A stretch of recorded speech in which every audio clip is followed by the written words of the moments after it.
Fala pessoal, sejam muito bem-vindos a mais um episódio do Castbox, episódio número 33. Eu já estou com um convidado super especial, Rodrigo Melo, vocês já viram no título aqui do vídeo. Mas antes de passar a palavra para o Rodrigo, para ele se apresentar e contar um pouco aí da história que vai caber nesse episódio, eu queria falar da OKBox, para você que não conhece a gente, para você que está vindo pelo Rodrigo, você que está caindo de paraquedas aqui, que não costuma assistir a gente por aqui. E somos uma agência de marketing voltadas para gerar oportunidades e também converter as oportunidades. Diferente de outras agências por aí, a gente não só faz o tráfego pago do teu negócio, mas também nos preocupamos de como tu vai converter isso aí tudo. Basicamente, trazendo um CRM que desenvolvemos de forma própria para o teu negócio e também treinando o teu time comercial no dia a dia. Além do fato de a gente só atender clientes locais daqui de Recife e região, Pernambuco como um todo. Então, com isso, a gente consegue ir ao teu negócio, conhecer o teu negócio, falar com teus vendedores, conhecer o teu produto e fazer captações audiovisual. E um pouco disso, dessa regionalização da gente e até o pensamento de expansão, por isso que convidamos aqui o Rodrigo Melo, que ele é sócio fundador de várias marcas no setor, também de franquias, mas uma das marcas mais conhecidas do Rodrigo é o Açaí Concept e a gente vai conhecer um pouquinho da história dele. Rodrigo, obrigado por ter vindo por aqui para o episódio. Queria te dar boas-vindas, queria que você se apresentasse. Bom dia, João. Bom dia aqui ao time. Prazer, tá? Obrigado pelo convite. Nosso. Parabéns aí pelo trabalho da agência, crescendo, como a gente conversou aqui um pouco antes. Parabéns também pela iniciativa de fazer o Castbox, passar informação de qualidade para o teu público, para as pessoas conhecerem histórias bacanas de empreendedores e outros assuntos mais relevantes aí nesse mercado de agência digital e de empreendedorismo. Parabéns. Obrigado, aí. Rodrigo. Bom, a gente conversou um pouquinho antes, só que obviamente não estava gravando, então eu queria que tu explicasse toda aquela jornada que a gente vinha conversando e como é que tudo começou, como é que foi teu primeiro contato com o empreendedorismo. A gente vê muitos empreendedores quase que de berço, mas pelo que tu me falou, tudo já tem uma história executiva antes do empreendedorismo. Isso. O que dá muita base, porque uma coisa que eu sinto muito falta foi não ter tido a oportunidade de trabalhar em grandes empresas como você trabalhou. E sem dúvida foi uma escola. Sem dúvida nenhuma, isso traz para nós como empreendedor uma bagagem muito grande para quando você começa a empreender e já tem alguns conceitos, alguma formação de grandes empresas, de indicadores e de assuntos relevantes dentro do mercado que você termina aprendendo em empresas boas brasileiras e multinacionais. Engraçado, no meu caso, eu comecei muito novo, como atendente de telemarketing, foi meu primeiro estágio. Eu também.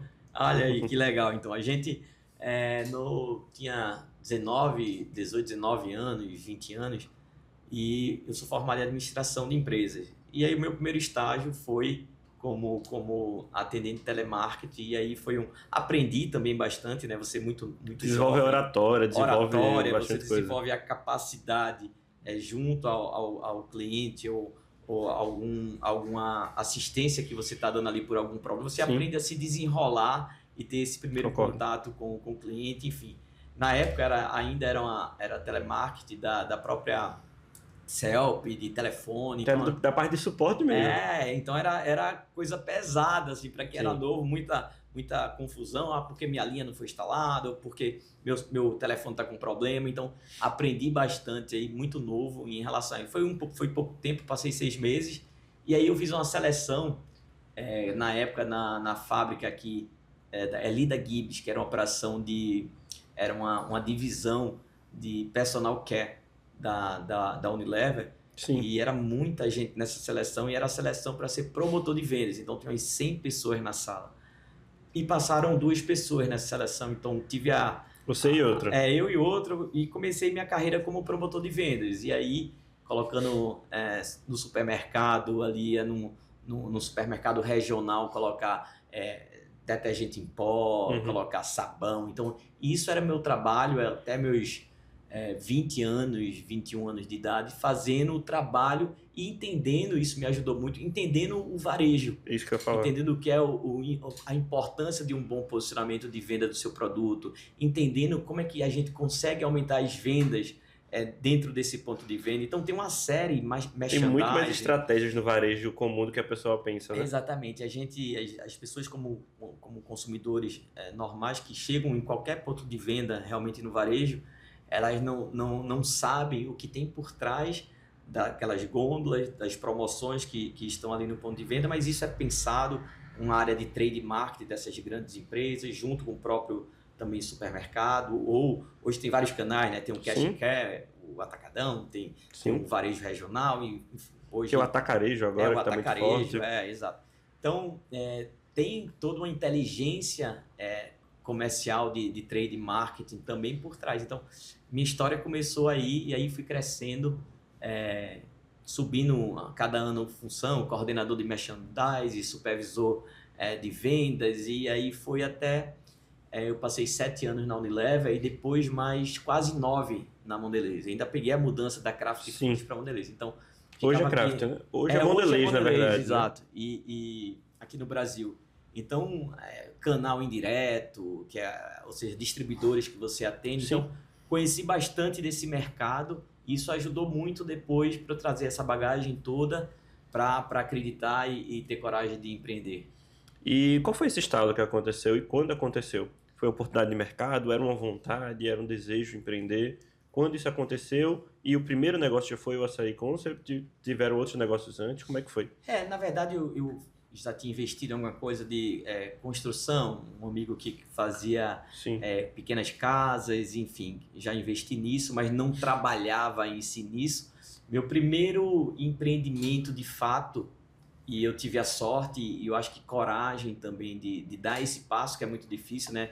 Às vezes as pessoas têm muita vontade de empreender, até estudam para que isso aconteça. Mas falta coragem, principalmente uma carreira bem sucedida na área executiva, né? Exato, então é um momento de decisão bem importante na sua vida, que você sai ali da sua zona de conforto e diz assim, caramba, eu acho que está no meu momento, eu quero arriscar, lógico, com os riscos calculados, né? Não fazer nada com irresponsabilidade. Sim. Até porque eu já era também casado, minha esposa, quando eu tomei essa decisão, minha esposa estava grávida, então... Responsabilidade muito maior. Mas é bem importante a coragem e o mínimo de preparação para você entender o que é que você está fazendo, qual é esse mercado, por que você está entrando nisso, ter muita certeza, por mais que a certeza é difícil, principalmente quem é empreendedor. Você sai por exemplo, de uma multinacional que tem todos os indicadores, Nielsen, share de mercado, isso. Quando você vai para o seu mundo empreendendo, você tenta buscar informação. E não é bem assim também, né? Mas não é você não tem todos esses indicadores. Perfeito. Que você precisa. Vai um pouco também na coragem aí. Eu gostei da ideia da coragem. E assim, a nossa audiência, ela costuma ser relativamente jovem. E eu também gosto de passar essa responsabilidade que empreender não é tão fácil, principalmente aqui no Brasil. Hoje, 80% das empresas não passam de 5 anos e tem um número bem relevante que não passam de 1,2 anos de abertura de CNPJ. O que é que tu fez para iniciar com um pouquinho mais de segurança, considerando o teu contexto de casado, estava prestes a ter o primeiro filho? Então, assim...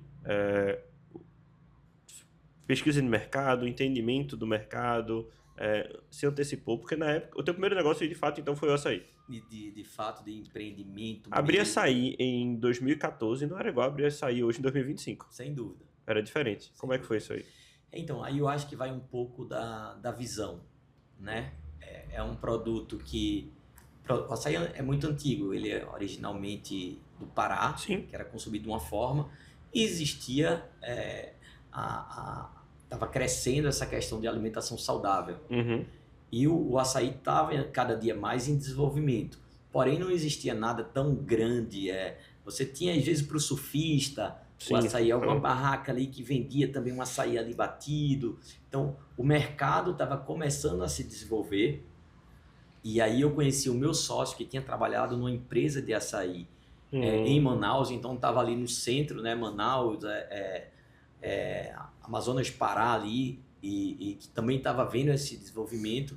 E aí foi quando eu conheci, já estava querendo montar algo de açaí, e a gente fez a sociedade ali no fio do bigode, vamos começar isso. Então, até hoje a gente é sócio, graças a Deus tem 11 anos que a gente montou o Açaí Concept, mas que essa visão de entender que é um produto tipicamente brasileiro, que estava ganhando o seu espaço, e que isso poderia escalar da forma como a gente estava desenvolvendo o projeto, então a gente tinha grandes possibilidades de não na velocidade que a gente esperava, Sim. mas do negócio começar a ir gradativamente a funcionar. Lembro que a gente batia nos shoppings e ninguém entendia açaí em shopping. O Era um dia desse eu vi negócio um vídeo meio... de um influencer falando que açaí não vende em shopping. Na verdade, assim, o açaí, ele hoje, depois de tantos anos... É verdade ou não? Não é verdade. Vende em shopping, tá? O açaí vende em shopping. Sendo que hoje, o mercado mudou muito. As operações dentro de shopping, o custo hoje elevado, existe também a questão do teto de faturamento. Então, você pega um quiosque de shopping para você ter uma operação boa, que a gente fala para ter 10%, 12% de custo ocupacional. Hoje, um quiosque é 15 mil reais dentro de um shopping. Então, assim... Tem que faturar muito para manter esses 10%. Tem que faturar muito para para você manter uma operação em shopping. Então, é por isso que nós, nosso time, a gente tem feito várias mudanças em formato de negócio, porque o mercado mudou.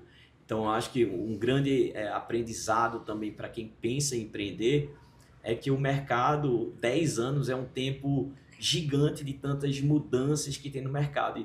Eu não preciso nem falar isso para você, que nesse mundo digital ainda... Acaba sendo até menor esse prazo. A gente está com inteligência agora, eu estou tentando entender o que é que vai, para onde o mercado vai. Exatamente. Então, a própria IA agora pensa que isso em produto, isso em serviço, 11 anos, que é o tempo que a gente tem de operação, é muita coisa, e o mercado mudou muito. Naquela época, não se tinha tanto açaí como tem hoje. Naquela época, o delivery não era tão relevante como é hoje. Então, o que as pessoas e os empreendedores precisam estar muito atentos não é só a coragem de abrir seu negócio, mas a coragem, às vezes, de reformular totalmente o seu negócio. Às vezes, o core principal passa a não mais ser e você faz um MVP aqui e segue de outra forma, com modelos de canais de atendimento diferentes. Tu saberia... Talvez essa pergunta seja nova, ou talvez já tenha pensado, mas tu saberia dizer para o pessoal qual seria a diferença do cara ser resiliente, acreditar no negócio dele, ou ser teimoso e morrer tentando, morrer dando murro em ponta de faca? Porque eu já vi muito caso aqui na agência. Pô, já trabalhei com mais de 500 negócios. Não foram poucos que faliram enquanto estiveram comigo. E não foi por nossa causa. E aí, muito que eu via, Rodrigo, era o pessoal nesse conceito teu, eu tenho coragem, eu vou em frente. Só que o mercado tava mudando e ao invés de se adaptar, o cara estava seguindo no mesmo modelo que vinha dando certo há 7, 8 anos, 10 anos. E aí foi mais teimoso do que resiliente. Porque a gente prega muito essa resiliência, essa persistência. Tem o que eu digo muito às vezes é difícil você lidar com quem é cabeça dura, no ditado bem popular, bem claro. Eu acho que você tem que ter resiliência. É fundamental para o empreendedor ter resiliência, porque ele vai, não é que ele... É só quando ele vai passar uma maré mais difícil. Sim. Isso vai acontecer. Em qualquer aspecto, seja porque você vai precisar reformular seu negócio, seja porque financeiramente saiu do fluxo ali de caixa e você precisa ter um pouco de resiliência e segurar. Eu falo muito de inteligência emocional, você precisa ter isso como líder para que você passe isso para o seu time, tranquilize seu time, dentro de cenários complexos, como a própria pandemia, que foi assim, ninguém nunca imaginava. Sim. E que todo empreendedor, todo mundo... Cara, vocês passaram por isso com várias lojas físicas, né? Exato, a gente fechou várias lojas, então. A gente teve impacto, por exemplo, em shopping. A gente tinha muitas operações de shopping, no caso dessa marca específica, né, do Açaí Concept. E era muito difícil manter uma operação franqueado dentro de um shopping. Alguns shoppings terminavam que ajudavam um pouco mais, outros um pouco menos. Pensa que a gente tinha lojas em vários shoppings Brasil afora e mundo afora também. Então a gente foi impactado em lojas fora do Brasil, não era uma coisa específica. Mas essa questão, voltando à sua pergunta, essa questão de resiliência e saber até onde vai, eu acho que você precisa ter uma visão muito clara, né? Um plano de negócio que você diga assim, estamos difícil, mas daqui a tanto tempo, pelo que eu planejei aqui, se não for muito assertivo o meu planejamento, mas isso a gente vai sair dessa situação. Ou, de fato, ter a coragem de reformular realmente todo o negócio. Maravilha. Eu gostei desses dois tópicos do plano mais a visão. Que eu acho que eu vejo muita gente só com plano e vejo muita gente só com visão. Eu acho que, sem dúvida, a importância dos dois estar andando juntos. E bom, vocês abriram uma unidade em Maceió e abriram uma unidade aqui em Recife, não foi no começo? Isso. E hoje vocês têm centenas de unidades, tanto dessa marca quanto de outras marcas. Sem dúvida nenhuma, a ideia de franquear foi a virada de chave. Sim. Qual foi o estalo que deu que poderia ser franquia? Era um modelo muito redondo? Na verdade, assim, era um modelo... O que é bom para você escalar uma operação? Uma operação enxuta, processos ajustados, uma marca boa, um produto em alta. Exato. E você tem que estar aliando aí o investimento desse negócio, né? Você tem que ter o payback desse negócio. E quanto mais simples for e mais rentável for, mais fácil você tem de escalar. Então, com o modelo testado e aprovado, e meu sócio, que já conhecia de franquia, que isso facilitou muito. Eu tinha um know-how muito grande de varejo, ele já entendia de franquia. Então, assim, foi um casamento muito, muito bom que a gente teve.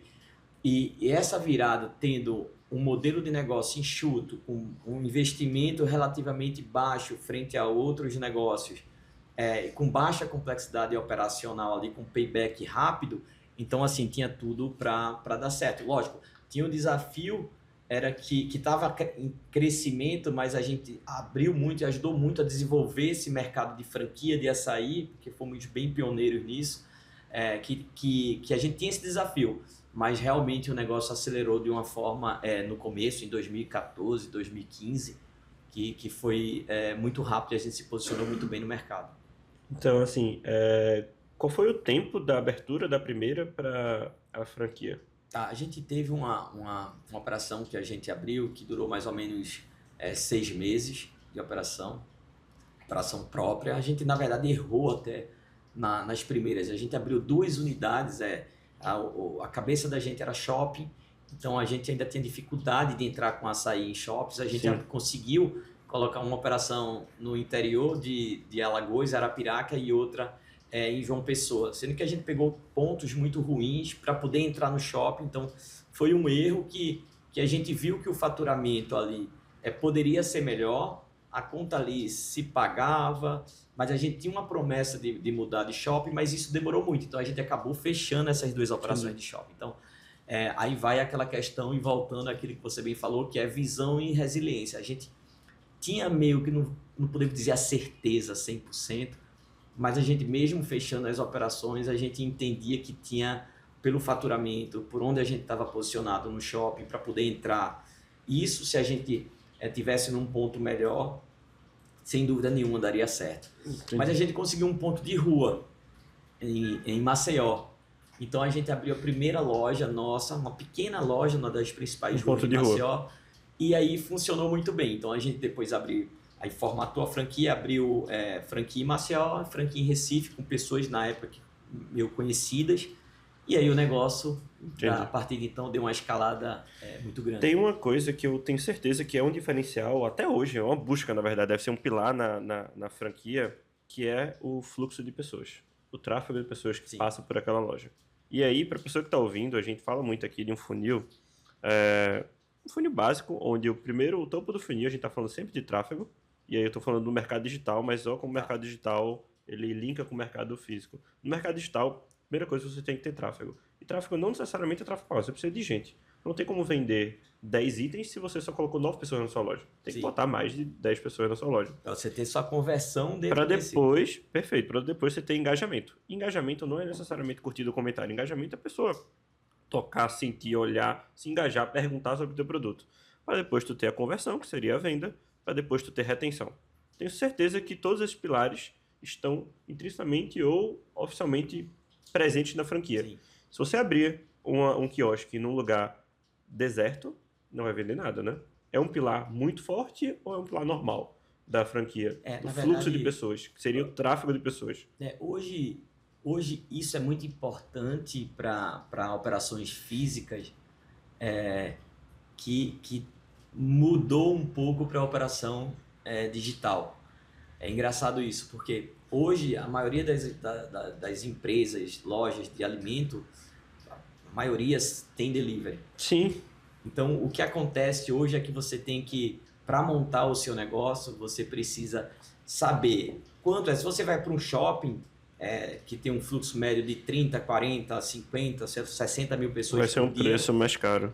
Você vai estar ali e você tem esse fluxo garantido. Né? Então, partindo do pressuposto desse funil de vendas, a gente tem ali um fluxo que o shopping garante e você está ali melhor ou pior posicionado, seja com a loja ou com o quiosque, ou com a mídia que você faça interna, sim, você tem esse fluxo. E aí você tem que realmente converter com esse fluxo. Então é fundamental o fluxo, principalmente para a loja física. Quando você vai para uma loja digital, o fluxo é o mesmo, só de outro canal, que seria ou os marketplaces ou tráfego exatamente. próprio. Né? Então você tem esse fluxo para uma loja física, que um shopping é um bom exemplo disso, mas também pontos comerciais que você entenda que faz sentido para o seu negócio, o fluxo de pessoas que passam ali, porque quando você está num shopping, esse fluxo do shopping tem muita venda que é por impulso, né? Não é só... Direto, é diferente. Besteira do shopping. Você está no shopping, passou ali, poxa, tem uma C-Concept aqui, vou tomar um açaizinho.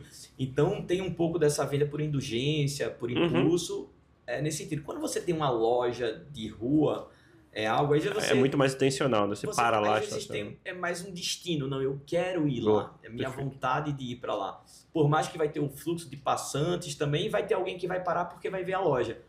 Já no delivery, você tem que estar bem posicionado também nessas plataformas e também impulsionar para esse universo de pessoas que estão dentro de um raio estabelecido ali. Sim. Porque aí você está fazendo captação também, sim, não apenas numa plataforma de delivery, como no seu próprio aplicativo.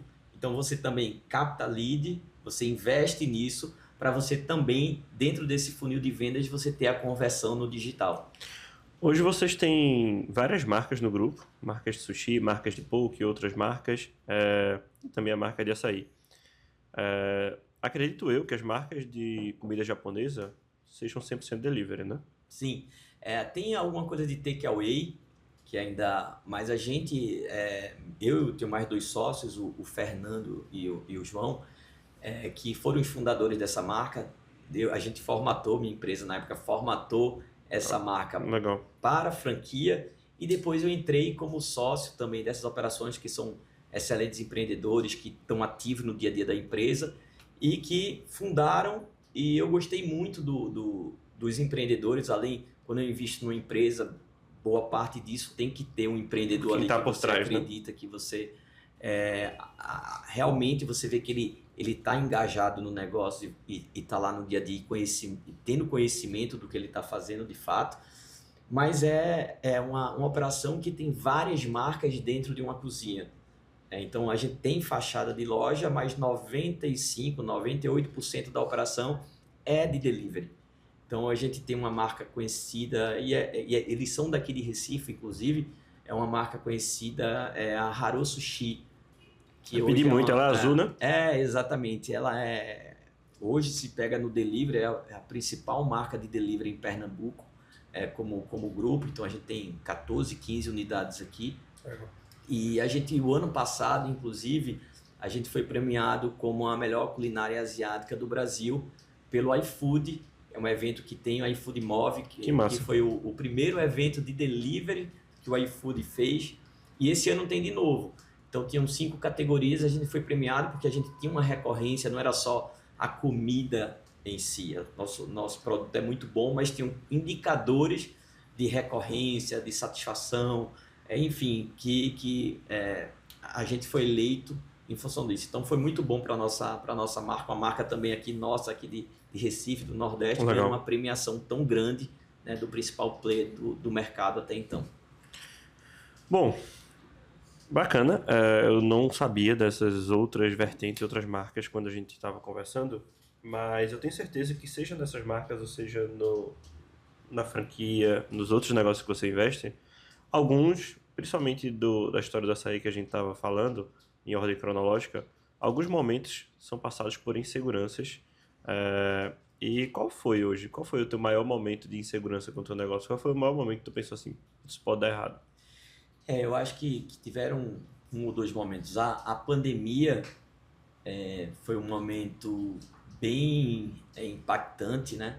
Isso no geral, mas para a gente também que tinha várias operações fora do Brasil, então não foi algo específico em algum local, tipo assim, poxa, aqui eu vou ter um pouco de dificuldade, mas naquela região ou naquele país eu consigo suportar. Então foi algo inesperado que fechou tudo em todos os países. Então a gente tinha master franqueados em alguns países que também estavam lá com operações fechadas, as operações do Brasil. Um lado positivo que nos ajudou bastante, mas não resolvia o nosso problema, é porque a gente, desde o começo, no caso do Açaí Concept e também para as operações que são focadas em delivery, a gente foi bem pioneiro em delivery de açaí. Então a gente já tinha um know-how e já tinha um faturamento não tão relevante quanto é hoje nesse canal de venda, mas já tinha um trabalho desenvolvido. Então, para as operações de rua e alguns até de shoppings, a gente conseguiu ainda estar faturando, mas as lojas de shopping que a gente tinha sofreram muito mais. Então, foi um momento muito difícil. E recentemente, decisões aqui da minha parte de ajuste de modelo de negócio também para escalar. Então, eu vou dar um exemplo. A gente fechou e a gente testou, pilotou e deu muito certo. Uma operação chamada Store in Stock, a gente chama, que é um modelo pequeno dentro de outras operações e em lojas de conveniência também. Então a gente fechou, estamos abrindo mais operações aqui no Brasil nesse sentido, porque a gente dilui o custo desse cara que já tem uma operação e acopla adicionalmente o faturamento do Açaí Concept. Sim. E isso daí tá dando a possibilidade da gente retomar com a escala muito maior do que no passado. Sim, temos lojas e estamos também com o modelo de co-brand. Eu acho que também é um futuro das próprias lojas físicas. Como é que funciona o modelo de co-branding? Eu tenho uma outra marca aqui com um sócio, o Pierre, que toca, é uma marca que ainda não é tão relevante, é uma marca aqui tem operação em Maceió, tem operação em Recife, que é uma marca chamada Nuts. Conheço. Que é o quiosque de shopping de Nutella. Isso. Tem aqui no crepe, no Nutella, shopping, enfim. Isso. E eu tenho uma operação, por exemplo, no Marco Zero, do Açaí Concept. É uma operação bem antiga, que está há 8 anos. E junta as duas operações. Exatamente. Então a gente está fazendo um quiosque casado, isso franqueado tem maior faturamento, o custo fixo dele ali. Mas aí junta dois franqueados num quiosque ou o franqueado tem duas marcas? Se tem um franqueado, nesse caso, que eu tenho uma franqueada que está aqui no Marco Zero, pertinho de nós aqui, ela tem um quiosque do Açaí Concept. E agora eu vou pegar esse quiosque e colocar a operação da Nuts. Então a gente adiciona faturamento. Eu tô vendo muito esse conceito em Dark Kitchens, né? O cara tem uma operação de restaurante, ele bota mais 2, 3 Dark Kitchen e mantém a principal. Exato. Eu vendi minha operação de hamburgueria para um investidor e eu vi que logo depois que eu vendi, ele botou mais 2 operações dentro. A fachada segue a mesma, só que lá da cozinha sai mais 2 tipos de produtos. Exatamente. Diferentes. Isso, aí, João, ele super otimizou o custo fixo. O custo fixo dele lá, se de repente a demanda for muito maior, ele coloca mais uma pessoa na cozinha. Sim. Então, assim, isso é o que tem acontecido com o mercado, não de alimentação apenas, mas é o mercado de delivery. Normalmente essas darks é para atender o delivery. Sim. Pode ter alguma coisa no balcão da operação, mas o foco é delivery. E por isso, quando a gente fala que tem, sei lá, 400 lojas, tem 400 lojas, porque tem algumas que são Haro, Rapoque, Açaí Concept e Mango, que é de salada.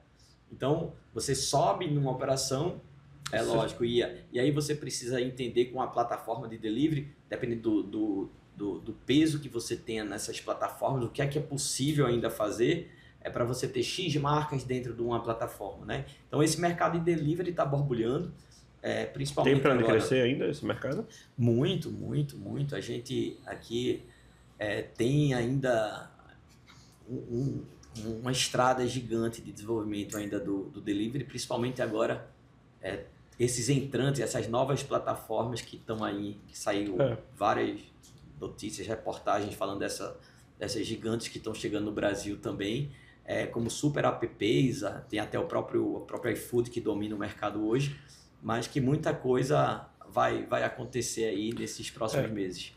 Fora do país, eu já tive impressão que... Nos Estados Unidos eu tive a impressão que existem muitas marcas mandando no mercado, mas na Europa eu senti que é muito fraco as opções de marcas de delivery.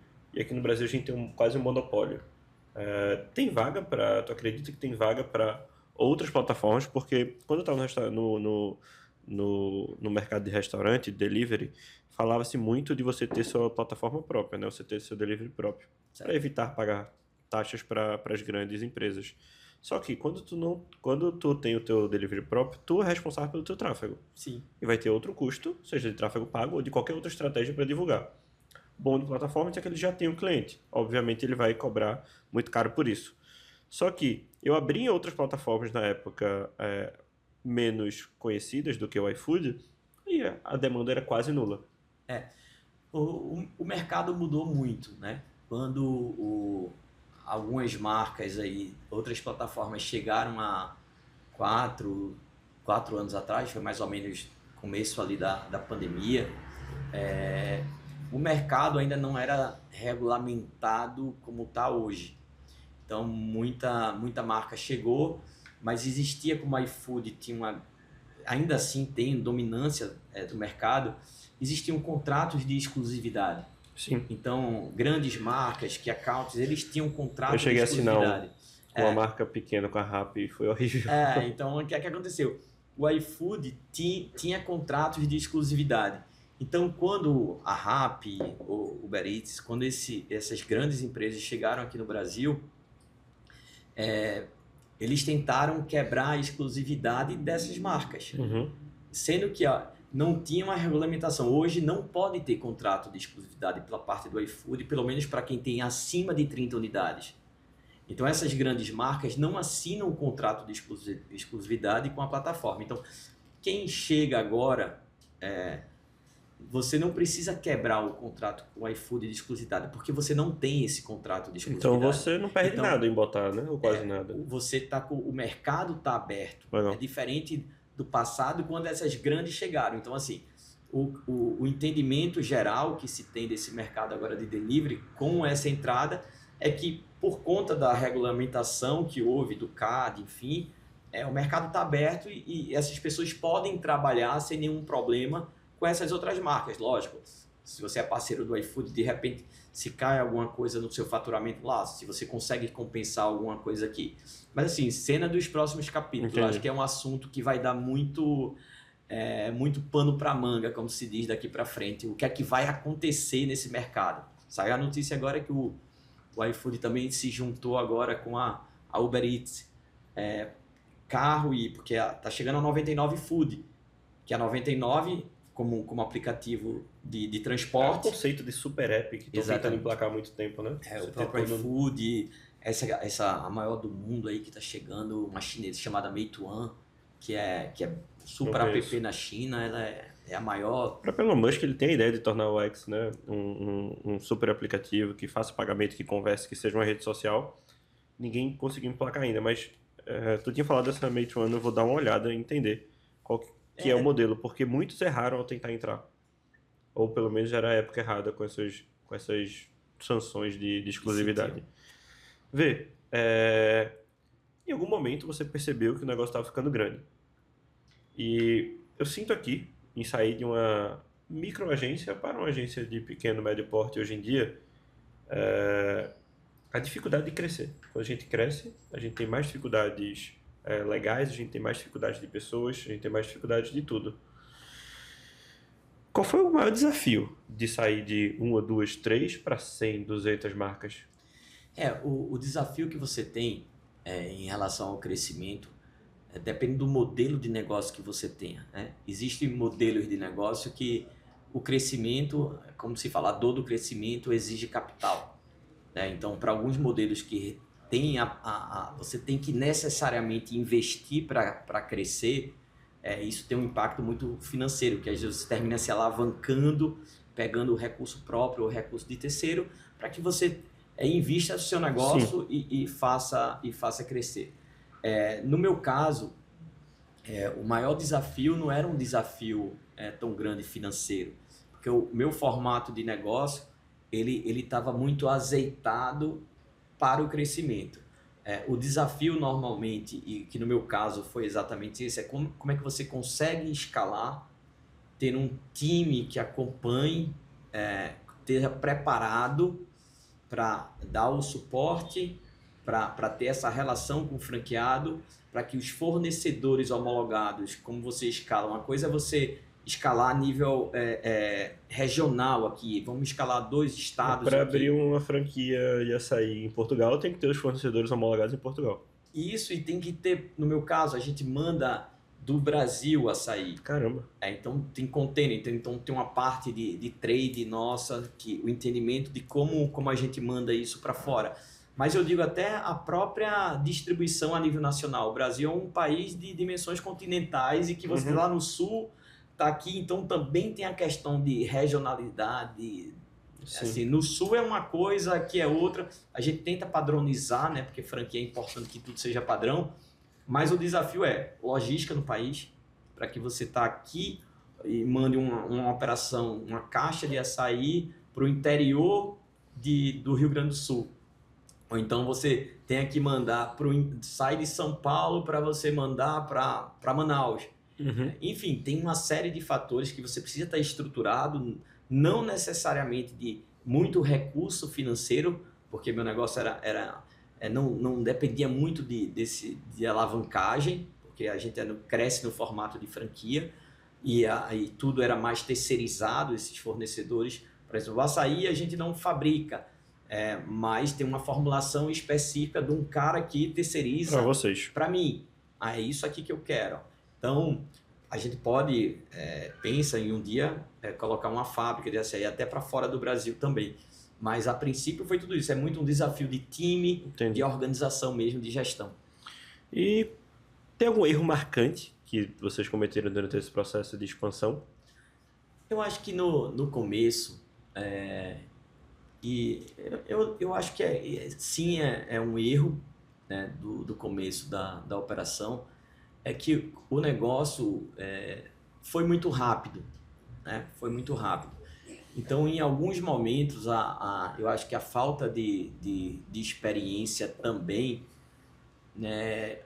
Eu hoje poderia ter dito não a alguns franqueados da rede, por exemplo, no começo. Tinha uma operação que ele queria colocar num ponto XYZ, isso no começo, e a gente, poxa, mas esse ponto aqui... eu quero aqui, senão eu não quero colocar a franquia. Tá bom. No começo, a gente começando a abrir a operação, querendo ter franqueados, mas ainda não 100% com a coisa tão estabelecida. De repente, eu acho que é aprendizado e todo mundo vai aprendendo, mas eu acho que é isso. Alguns contratos a gente poderia ter reformulado, feito de outra forma, mas assim... Eu acho que é tudo com o tempo e com o know-how que você vai adquirindo no meio da estrada aí, né? Entendi. E quais foram os principais aprendizados ao levar uma marca brasileira para outros países? O que é que tu sentiu? Sentiu preconceito? Sentiu, pelo contrário, um sentimento de abraçar uma marca? O açaí que é vendido na Espanha, em Portugal, tem outros países também, nos Estados Unidos...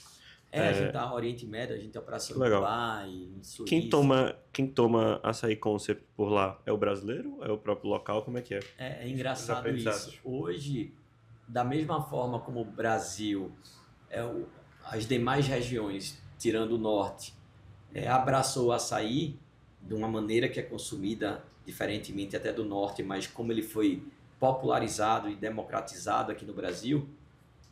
Por exemplo, a gente abriu uma operação em Portugal há muitos anos e essa loja é uma loja de Matosinhos, ainda hoje é um sucesso. Tem brasileiros, mas hoje, por exemplo, em Portugal já tem bastante açaí. E isso está entrando na cultura né? do português. Então, não dá para você ir para um país e viver apenas do teu público. Legal. Mas isso já está realmente engraçado essa pergunta, que a gente começa a ver que mundo afora isso já está acontecendo. Tal qual virou comum comer comida japonesa aqui. Exatamente. Embora a gente tenha brasileirado, tem o cream cheese, o negócio, mas assim, hoje também faz parte. Então você vai pedir um sushi. Agora, por exemplo, comida havaiana, que entrou e é uma categoria que cresce bastante hoje. Quando você pega no delivery, é uma categoria que cresce mais porque ela é nova e está se desenvolvendo cada dia mais. Então, já também está se abrasileirando aí, né? Então, é normal. Bom, e teve dedo do mercado digital em todo esse crescimento? Do crescimento... Da franquia, seja das outras marcas... do açaí, que é o que a gente está mais falando, Sim. Ou foi mais uma questão de modelo de negócio? Porque eu também, embora seja dono de uma agência no mercado digital, eu não acredito que o mercado digital é para todo mundo. Por exemplo, confesso que nunca acessei o Instagram do Açaí Concept, mas já fui algumas centenas de vezes, principalmente no delivery. Sim. Então, assim, tem negócios que são mais relevantes e tem negócios que são menos relevantes no digital. Foi relevante ou é mais um posicionamento hoje do trabalho lá? Foi muito relevante.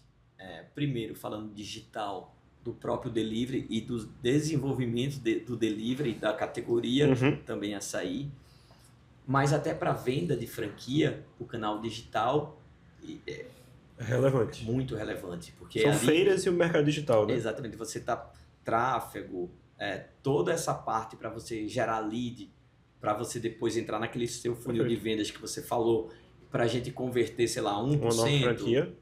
Do que chega de lead qualificado. Então, tem todo esse processo de funil de vendas também quando a gente fala de expansão. Sem contar que aplicativo próprio, que é um canal digital, que é um canal que também você está ali investindo, mas o CAC ali ainda assim é muito positivo, porque tem uma recorrência muito grande de quem entra e começa a comprar ali, e você falou, tem a base de dados, você consegue ter um relacionamento e engajamento maior. Então, o canal digital sempre foi importante e cada dia mais está ganhando mais relevância. Na verdade, em quase todos os negócios aí. O marketing das lojas de franquia. Eu já vi lojas de franquia que não permitem que seus franqueados tenham marketing, digamos, um site próprio, um Instagram próprio, e vejo marcas que permitem que o franqueado, cada um faça o seu próprio trabalho. Sim. Como que tu vê essa dicotomia e quais são as regras que você costuma aplicar na sua franqueadora para esse marketing? Porque às vezes pode ter um franqueado que possa fazer uma comunicação errada, mas ao mesmo tempo é importante que o franqueado, se você tiver 200 perfis, é melhor do que ter um só. Como é que tu vê isso aí? Isso foi uma discussão, João, é uma excelente pergunta. Existe, na verdade, o cuidado com a marca, né? Então, se você pega grandes marcas hoje, a grande maioria delas tem apenas um Instagram, né? O seu lá que McDonald's você não tem McDonald's Boa Viagem, McDonald's Pina, McDonald's Piedade, né? Então, isso foi uma decisão difícil, que a gente foi flexível em várias situações, que tem um lado positivo. Quando você tem uma operação só, também você tem uma carga muito grande dentro de casa, para que você, às vezes, patrocine, você faça campanhas locais. Então, isso você tem 100% do controle de tudo que vai ser divulgado. Esse é o lado bom. No nosso caso, a gente abriu sim, tinha franqueados que em regiões muito distantes e que queria ter uma proximidade com esse público local. Por mais que a gente tentasse fazer conteúdo, às vezes, regionalizado, né, para posts em cada Instagram de cada região, mas às vezes esse franqueado sentia falta de poder fazer alguma coisa mais específica para aquela loja, para o cliente dele que vai lá. Mas aí, o lado positivo disso é que você consegue fazer isso, porém você pode ver coisas erradas que você tem que intervir. Tá? Então, assim, se eu pudesse voltar atrás, até posso, mas assim, hoje tem operações que já tem seu Instagram, ou a cidade tem um Instagram. Eu preferia hoje ter tudo centralizado e uma estrutura realmente maior que controlasse 100% aí. E montar os raios de atuação, né? Pô, eu tenho o meu Instagram principal, tenho minha marca Açaí Concept, mas pô, eu tenho uma operação em Boa Viagem, eu tenho uma operação no Itaim Bibi, eu tenho uma operação lá em BH, e criar raios de atuação, Exato. seja patrocinados locais, Isso. mediante o cara optar por patrocinar Por isso, fazer né? a gente acompanha esses Instagrams, sendo que às vezes a gente não deixa muito por loja, mas agora meio que Por região. por cidade ou região ali, porque também se faz um tráfego pago para fazer captação ali, ou uma própria influenciadora que faz um cupom, alguma coisa para fazer o pedido, isso termina ajudando. Claro. Mas é sempre uma decisão que tem os prós e os contras, e aí vai dependendo muito do momento de cada empresa. Entendi. E vamos falar de visão de futuro para encaminhar para o final do papo. Como que tu tá vendo o mercado que você está inserido hoje? Grande parte, pelo menos do que você falou, tenho certeza que tem outros negócios, mas a gente está falando de franquias de alimentação. Tá. Como que tu vê o futuro desse negócio? Para onde tu tá olhando? Eu vejo que para frente, principalmente agora, em função do mercado de delivery e tudo que possa acontecer nesse momento, a gente podemos passar aí no médio prazo por um boom em relação a delivery, tá? Com esses entrantes, com as movimentações do próprio iFood, que é quem detém um mercado daqui hoje com 80% de share, isso tudo vai fomentar ainda mais. Eu acho que tem muito a ganhar o consumidor, porque vão ter mais promoções, melhores serviços para ele, o próprio motoboy, mais margens para o restaurante. Então, acho que esse momento vai ser um momento bem especial para alimentação, obviamente, franquias de alimentação, juntamente com essa parte que é bem relevante, que é o delivery.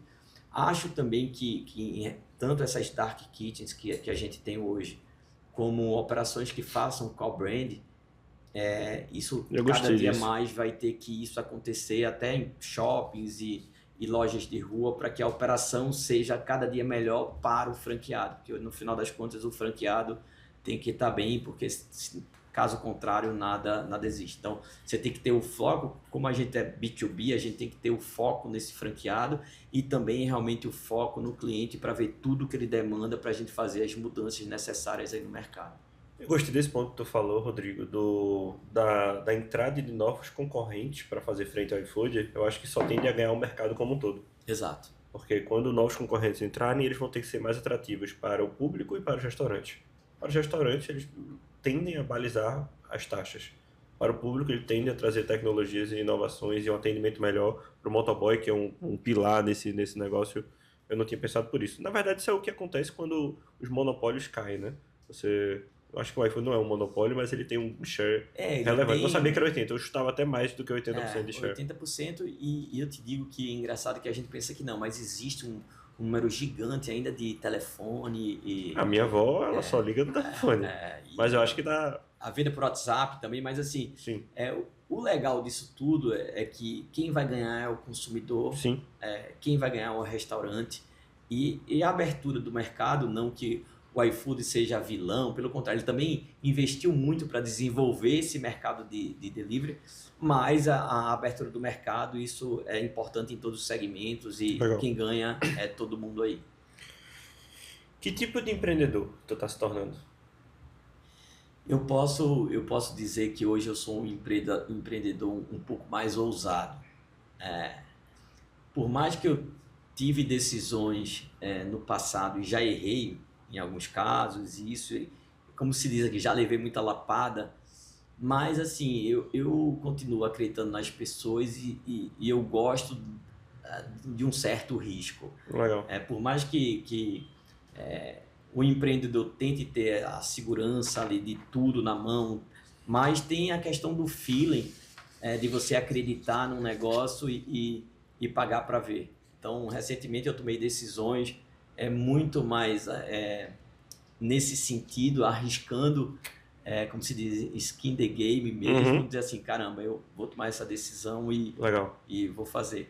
Mas eu acho que isso é um pouco também amadurecimento Eu acho que é timing também, né? Não dava para tomar decisões extremamente ousadas em skin the game, talvez no começo. Agora, com outras coisas validadas, já consegue ser mais você ousado. já consegue ter um pouco mais de experiência para diversificar e arriscar um pouco mais.